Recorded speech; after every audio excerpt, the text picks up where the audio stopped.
Life inspired stories channel पर आपका बहुत बहुत स्वागत है।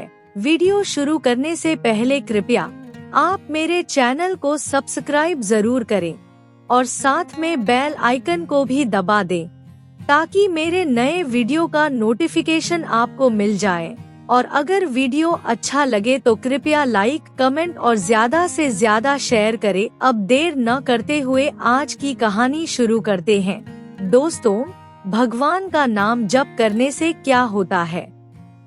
क्या भगवान का नाम जपने से हमारे जीवन की सभी परेशानियां खत्म हो जाती है?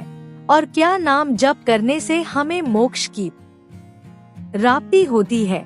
क्या अंतिम समय में किया गया भगवान का नाम जप हमें परमात्मा से मिला देता है? ऐसे बहुत से सवाल हम लोगों के अंदर हैं। अगर आप भी इन सवालों के जवाब जानना चाहते हैं तो कृपया वीडियो में अंत तक बने रहें। अब देर ना करते हुए आज की कहानी शुरू करते हैं। दोस्तों, साधु संत हमेशा कहते हैं कि भगवान के नाम जप के बिना हमारी मुक्ति नहीं हो सकती और ना ही इससे बढ़कर कोई साधना है। आज के समय में मनुष्य बहुत ही दुखी और परेशान है। क्या इन सभी परेशानियों का हल नाम जपने में है? और क्या कोई भी मनुष्य यह नाम जप कर सकता है? अगर कर सकता है तो उन्हें किस नाम का जाप करना चाहिए?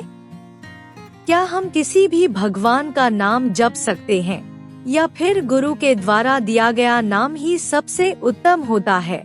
क्या अंतिम समय में भगवान का नाम जपने से मनुष्य को मुक्ति मिलती है? क्या भगवान का नाम जपने से शक्ति मिलती है? दोस्तों, इन सभी का जवाब आपको इस कहानी में मिलेगा। दोस्तों, एक बार रात के समय एक महात्मा जी भगवान के नाम का जप करते हुए अपने शिष्य के साथ जंगल से जा रहे थे। जंगल बहुत ही भयानक और वीरान था।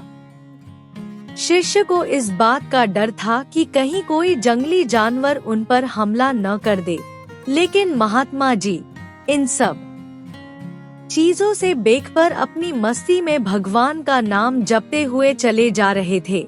महात्मा जी हमेशा अपने शिष्य के साथ इसी तरह से लोगों को उपदेश देने के लिए दिन रात यात्रा करते रहते थे। वो महात्मा कभी भी एक स्थान पर ज्यादा देर नहीं रुकते थे। वो भगवान के प्रेमी थे और कीर्तन के द्वारा लोगों को उपदेश देते थे। उनका कीर्तन सुनकर लोग बहुत खुश होते थे और उनसे बहुत प्यार करते थे। महात्मा के मुख से हमेशा भगवान के नाम का जाप ही चलता रहता था। महात्मा जी लोगों को भी नाम जपने का उपदेश देते थे और उनको बताते थे कि नाम जप के बिना उनकी मुक्ति नहीं हो सकती। इस तरह महात्मा एक जगह से दूसरी जगह सफर करते रहते थे। महात्मा जी चलते चलते इतना ज्यादा भक्ति में खो गए कि वो घने जंगल में पहुंच गए और रास्ता भटक गए, लेकिन इस बात की उनको कोई फिक्र नहीं थी। वो तो बस भगवान का नाम जपते हुए चलते ही जा रहे थे। तभी महात्मा और उनके शिष्य को दूर रोशनी नजर आई। महात्मा अपने शिष्य के साथ उसी तरफ चलने लगे। शिष्य को थोड़ा डर लग रहा था, लेकिन जब उसने महात्मा को उधर जाते हुए देखा तो वो भी बिना सवाल किए उनके पीछे पीछे चल दिया। जब वो थोड़ा आगे गए तो उन्होंने देखा कि वहाँ पर संगीत बज रहा था और साथ में नाच गाना भी हो रहा था। जब महात्मा जी थोड़ा और पास गए तो उन्होंने देखा कि बहुत सारे आदमी और औरतें शराब के नशे में नाच रहे थे और खुश हो रहे थे। महात्मा ने ध्यान से देखा तो उन्हें महसूस हुआ कि ये मनुष्य नहीं बल्कि प्रेत आत्माएं हैं। शिष्य ये देखकर बहुत डर गया, लेकिन वो कुछ बोला नहीं, बस चुपचाप सब देखता रहा। तभी भीड़ में से एक प्रेत निकल कर आया और उसने महात्मा का हाथ पकड़ा और बोला, ऐ मनुष्य, हमारे राजा तुम्हें बुला रहे हैं, चलो मेरे साथ। महात्मा उसकी बात सुनकर मुस्कुरा दिए और उसके साथ चल दिए। शिष्य प्रेत आत्मा को देखकर पत्थर के बुत की तरह खड़ा रह गया। वो प्रेत आत्मा महात्मा को एक सिंहासन के पास ले गई, जहाँ पर उनका राजा बैठा हुआ था। राजा के आसपास बहुत सारे प्रेत खड़े हुए थे। प्रेतराज ने महात्मा से पूछा, तुम इस तरफ क्यों आए हो? आज हम लोग यहाँ जश्न मना रहे हैं। क्या यहाँ आते हुए तुमने ये सब देखा नहीं? क्या तुम्हें मौत से डर नहीं लगता? महात्मा ने मुस्कुराते हुए कहा, मुझे भला मौत का डर क्यों होगा? मैं तो इन सब चीजों से ऊपर उठ चुका हूँ। जिसे जीने का मोह ही नहीं, उसे मौत का क्या डर? हम साधु संत तो मृत्यु को एक आनंद का विषय मानते हैं। मृत्यु तो केवल शरीर परिवर्तन की एक प्रक्रिया है, जो कि प्रारब्ध कर्म के बिना किसी की नहीं हो सकती। प्रेतराज उसकी बात सुनकर बोला, क्या तुम्हें पता है कि हम कौन हैं? महात्मा जी बोले, हाँ मैं जानता हूँ कि तुम कौन हो। तुम केवल एक हवा हो, जिसे दुनिया के लोग प्रेत आत्मा कहते हैं, और तुम अपने कर्मों के कारण यहाँ भटक रहे हो। महात्मा की बात सुनकर प्रेतराज बोला, तब तो तुम्हें ये भी पता होगा कि मनुष्य हमारे नाम से भी कांपता है। उसकी बात सुनकर महात्मा बोले, प्रेतराज, मुझे साधारण मनुष्यों में गिनने की गलती मत करना। हम जिंदा दिखते हुए भी जीने की इच्छा से रहित हैं, और अगर तुम सोचते हो कि मैं जिंदा हूँ, तो इसके बाद भी तुम मुझे मार नहीं सकते, क्योंकि जीवन मरण तो कर्मों के अनुसार होता है। फिर उसके बाद महात्मा प्रेतराज से बोले, क्या मैं आपसे एक सवाल पूछ सकता हूँ? प्रेतराज को इस तरह महात्मा को बोलते हुए देखकर बहुत हैरानी हुई, क्योंकि प्रेत का नाम सुनते ही लोग मर जाते हैं, और एक साधारण सा साधु मुझसे इस तरह बात कर रहा है।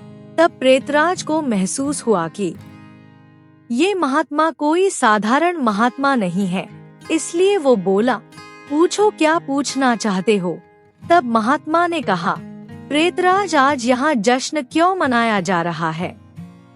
महात्मा की बात सुनकर प्रेतराज बोला, मेरी इकलौती लड़की, जो आज तक योग्य लड़का न मिलने के कारण कुंवारी थी, लेकिन अब उसे योग्य लड़का मिलने की संभावना है, इसलिए कल उसकी शादी है। उसी खुशी में जश्न मनाया जा रहा है। महात्मा ने उसकी बात सुनकर मुस्कुराते हुए कहा, तुम्हारी लड़की का दूल्हा कहाँ है? मैं उसे देखना चाहता हूँ।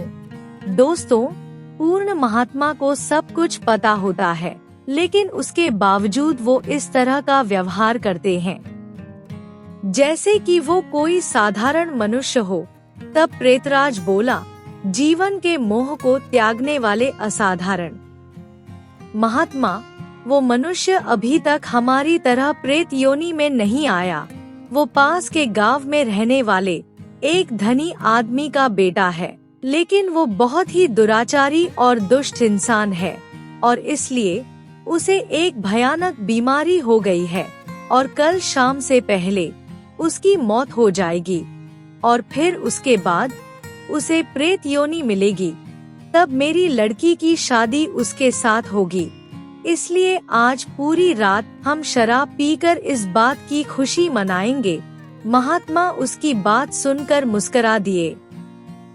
फिर उसके बाद महात्मा अपने शिष्य को साथ लेकर भगवान के नाम का जाप करते हुए वहाँ से चले गए।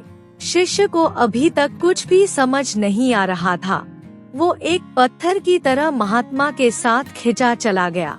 महात्मा पास वाले गांव में पहुँचे, तब तक सुबह हो गई थी। वहाँ उन्होंने एक गांव वाले से पूछा, क्या इस गांव में किसी धनी आदमी का बेटा बीमार है? गांव वाले ने बताया कि हाँ महाराज, हमारे गांव के सबसे बड़े सेठ का बेटा 1 साल से बीमार है। बहुत इलाज कराने के बाद भी वो ठीक नहीं हुआ। महात्मा ने उस आदमी का धन्यवाद दिया और उस धनी आदमी के घर का पता पूछते हुए उसके घर जा पहुँचे। वहाँ जाकर उन्होंने देखा सेठ के बेटे की हालत बहुत खराब थी। वो अंतिम सांसें गिन रहा था। लेकिन जब सेठ और उसकी पत्नी ने महात्मा को देखा तो उन्हें आशा की एक उम्मीद नजर आई। उन्होंने महात्मा को प्रणाम किया। महात्मा ने सेठ से उसके बेटे के बारे में पूछा। तब सेठ ने उसके बारे में सब बताया। उसके बाद महात्मा ने पूछा कि तुम्हारा बेटा इस समय कहाँ है? सेठ महात्मा को लेकर बेटे के कमरे में पहुंचा। महात्मा उस कमरे में बैठकर आंखें बंद करके भगवान नाम का जाप करने लगे। दोपहर होने तक वहाँ लोग आने शुरू हो गए। महात्मा ने लड़के से पूछा, क्यों बेटा, अब कैसी तबीयत है? महात्मा की आवाज सुनकर लड़के ने आंखें खोली तो उसे सामने एक महात्मा बैठे हुए नजर आए। वो महात्मा को देखकर रोने लगा और रोते हुए बोला, महाराज, क्या आप मेरा अंत सुधारने के लिए आए हो? मैंने अपने जीवन में बहुत गुनाह किए हैं। परमात्मा के घर जाकर मैं क्या मुख दिखाऊंगा? लेकिन फिर भी मुझे आप जैसे महान संत के दर्शन हुए, ये मेरे लिए बहुत बड़ी बात है। इतना बोलते ही उसकी सांस फूलने लगी और वो जोर जोर से खांसने लगा। महात्मा ने उससे कहा, बेटा तुम निराश मत हो, माना ये तुम्हारी अंतिम घड़ी है, लेकिन अब तुम्हें काल से डरने की कोई जरूरत नहीं है। अब तुम आंखें बंद करके सच्चे मन से भगवान के नाम का जाप शुरू कर दो, क्योंकि भगवान का नाम सभी बुरे कर्मों को खत्म कर देता है। महात्मा ने लड़के के कान में भगवान के नाम का जाप किया। शाम होते होते लड़के की बीमारी बहुत ज्यादा बढ़ गई। आसपास से वैद्य हकीम बुलाए गए। सबने अपनी तरफ से बहुत कोशिश की, लेकिन कोई फायदा नहीं हुआ। उसके बाद महात्मा को लगा कि इसका अंतिम समय आ गया है। तब महात्मा ने थोड़ा नीचे झुककर उसके कान में फिर से उसे भगवान का नाम जप करने की याद दिलाई। जैसे ही लड़के ने भगवान के नाम का जाप शुरू किया, उसी समय उसकी मृत्यु हो गई। लोगों ने रोना धोना शुरू कर दिया। उसके अंतिम संस्कार की तैयारी शुरू हो गई।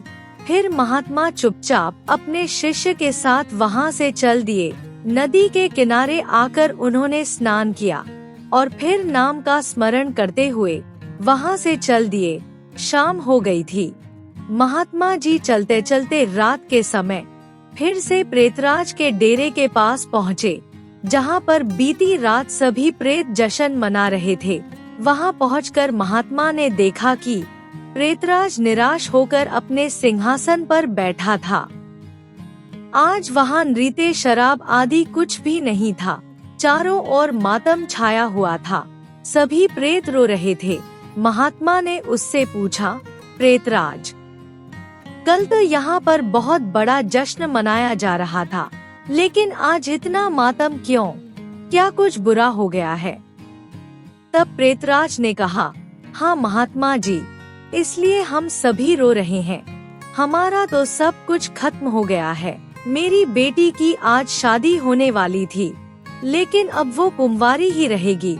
महात्मा ने उससे पूछा, प्रेतराज, तुम्हारा जवाई तो आज मर गया है, फिर तुम्हारी बेटी कुंवारी क्यों रहेगी? ये सुनकर प्रेतराज बोला, ये सब कुछ आपकी वजह से हुआ है। मैं ही मूर्ख था जो मैंने कल आपको सब कुछ बता दिया। आपने तो हमारा सत्यानाश कर दिया। महात्मा ने बड़े प्यार से मुस्कुराते हुए कहा, हे प्रेतराज, मैंने आपका बुरा किया, लेकिन कब किया ये मुझे समझ में नहीं आया। कृपया मुझे मेरी गलती बताओगे तो मैं दोबारा ऐसा नहीं करूँगा। महात्मा की बात सुनकर प्रेतराज गुस्से से बोला, यहाँ से जाकर तुमने मरने वाले को नाम जप के बारे में बताया और अंत समय भी उससे नाम का जाप करवाया, जिसके कारण उसकी मुक्ति हो गई और वो अपने सभी बुरे कर्मों से बच गया, और इसी कारण मेरी बेटी कुंवारी ही रह गई। महात्मा ने उससे कहा, क्या सिर्फ एक बार नाम जप से वो प्रेत योनि से बच गया? क्या तुम सच बोल रहे हो?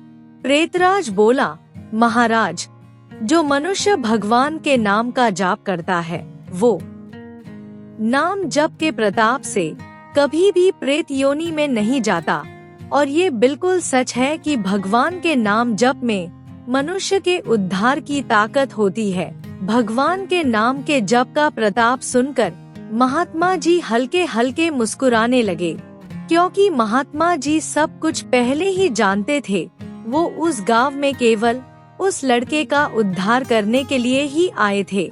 उनको मुस्कुराते देखकर प्रेतराज बोला, महात्मा जी, मुझे मालूम है आप सब जानते हो, अब एक कृपा हमारे ऊपर भी कर दो। मुझे और मेरे साथियों को भी प्रेत योनि से मुक्ति दिला दो। हम सब ना जाने कब से इस योनि में भटक रहे हैं। महात्मा को उस पर दया आ गई और फिर महात्मा वही पेड़ के नीचे समाधि लगाकर बैठ गए और नाम का जाप करने लगे और तब तक करते रहे जब तक सुबह ना हो गई। सुबह जब महात्मा की आँख खुली तो वहाँ पर कोई भी प्रेत नहीं था, क्योंकि महात्मा के जप करने से वो सभी प्रेत योनि से मुक्ति पा चुके थे। महात्मा जी वहाँ से उठे और भगवान का नाम लेते हुए वहाँ से चल दिए। दोस्तों, नाम जप करने से मनुष्य को अभिमान, लालच, वासना, द्वेष, क्रोध आदि से भी मुक्ति मिल जाती है। दोस्तों, नाम जप से बड़ी कोई साधना या पूजा नहीं है। आप अपने जीवन में सभी काम करते हुए भी नाम जप सकते हैं। नाम जप के लिए कोई खास जगह या कोई विशेष समय नहीं होता। आप किसी भी समय किसी भी जगह नाम जप सकते हो।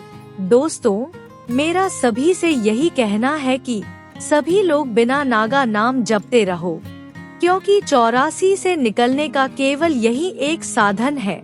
साधु महात्मा सदियों से इस दुनिया में आते रहे हैं और आकर उन्होंने यही उपदेश दिया है कि भगवान के नाम का जाप करो।